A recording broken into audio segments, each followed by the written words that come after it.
weiß, was bedeutet für unser Land und für unser Volk, was bedeutet Musik und was bedeutet Gesang.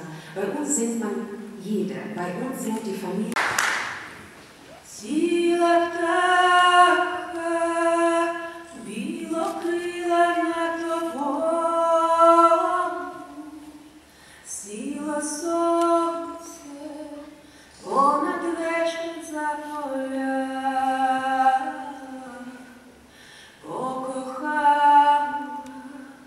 Покохала я до болю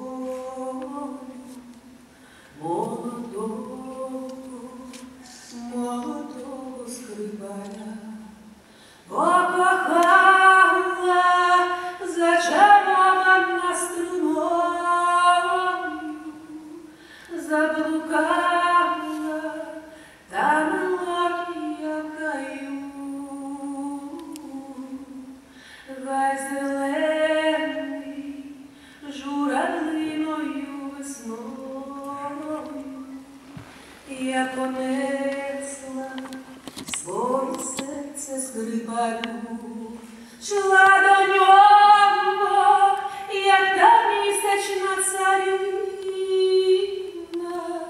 шла до нього, як до березня весна,